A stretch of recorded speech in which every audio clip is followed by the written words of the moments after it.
तर आज आपण पाहूया जे स्थलांतरित मुलं असतात किंवा दुसऱ्या अंगणवाडीतून आपल्या अंगणवाडीमध्ये घ्यायचे असतात, तर ते आपण डायरेक्ट कसे घेऊ शकतात ते पाहूया। तर सर्वात प्रथम आपण पोषण ट्रॅकर मोर आहे ना, मोरवरती आपल्याला क्लिक करायचं आहे। इथे क्लिक केल्याच्या नंतर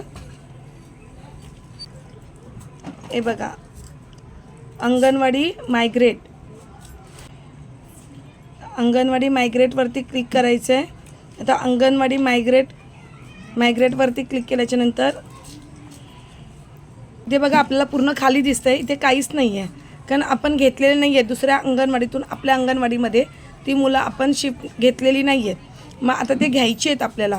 मग त्यासाठी आपल्याला काय करावं लागेल, इथे जे आहे अंगणवाडी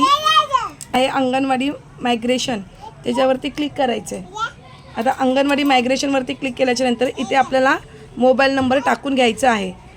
इथे तो मोबाईल नंबर टाकायचा आहे ज्या मुलाला आपण इथे आपल्याकडे आपल्या अंगणवाडीमध्ये घेणार आहे। म्हणजे दुसऱ्या अंगणवाडीतला मुलगा आपण आपल्या अंगणवाडीमध्ये घेणार आहे। तर जो मुलगा आपण आपल्या अंगणवाडीमध्ये घेणार आहोत त्या मुलाचं आधार कार्ड असेल तर आधार कार्ड आणि आधार कार्डवरती जो मोबाईल नंबर असेल तो इथे टाकायचा आहे। समजा त्या मुलाकडे आधार कार्ड नाही आहे आणि आईचं आधार कार्ड आहे, आणि तर आईचा आधार कार्डचा मोबाईल नंबर इथे टाकायचा आहे, जो तिचा मोबाईल नंबर त्या दुसऱ्या सेविका ताईंनी त्यांच्याकडे नोंदवलेला असेल तो। चला मग टाकून घेऊया। आता इथे मी त्या बाळाच्या आईचा मोबाईल नंबर टाकते कारण त्या बाळाकडे आधार कार्ड नाही आहे। आता हे जे सर्च आहे ना, सर्चला आपल्याला क्लिक करायचं आहे। आता इथे क्लिक करते, 4 अंकी OTP जाणार आहे। तो 4 अंकी OTP इथे आपल्याला टाकून घ्यायचा आहे। हे बघा, इथे आता आपण OTP टाकून घेतलेला आहे। इथे खाली जे व्हेरीफाय दिसतंय त्याच्यावरती आपल्याला क्लिक करायचं, त्याचं नाव लिहून आलं आहे। त्यानंतर आता इथे मी मायग्रेट आहे त्याच्यावरती आपल्याला क्लिक करायचं आहे। मायग्रेटवरती क्लिक करायच्यानंतर इथे आपल्याला त्यांचा आधार नंबर टाकायचा। इथे तुम्ही त्या बाळाचा आधार कार्ड असेल तर तो टाकायचा आहे, किंवा मग आईचा असेल तर तो टाका, वडिलांचा असेल तर तो टाका, किंवा पालकांचा असेल तर तो टाका। त्यापैकी जो आधार कार्ड आहे तो जो आधार कार्ड दुसऱ्या सेविकेने नाव नोंदणी केलेली तोच आधार क्रमांक आपल्याला इथे टाकायचा आहे। आता इथे आधार कार्ड टाकून घेऊया।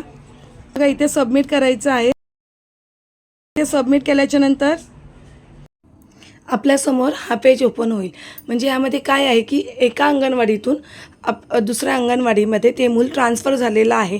आता खाली बघा लिहून आलेलं आहे गो टू बॅक लिस्ट, त्यावरती आपल्याला क्लिक करायचं आहे म्हणजे आपण बेनिफिशरीवरती रिटर्न जाऊ। बघूया की बेनिफिशरीमध्ये ते मूल आलेलं आहे का। तर बेनिफिशरीमध्ये मी क्लिक करते।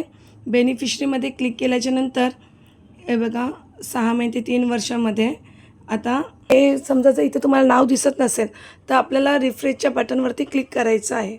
हे बघा, इथे रिफ्रेशचं बटन आहे त्याच्यावरती आपण क्लिक करायचं, एकदा दोनदा क्लिक करायचं। ते क्लिक केल्यावरती ते नाव आपल्या बेनिफिशरीच्या पेजवरती येऊन जाईल। आता बघा, माझं आलेलं आहे।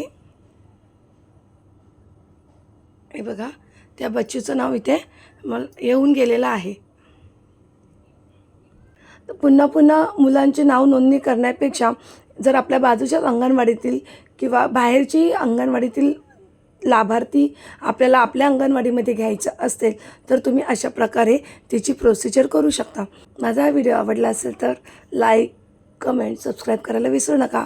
माझा व्हिडिओ इतरांपर्यंतही पोचवा। धन्यवाद।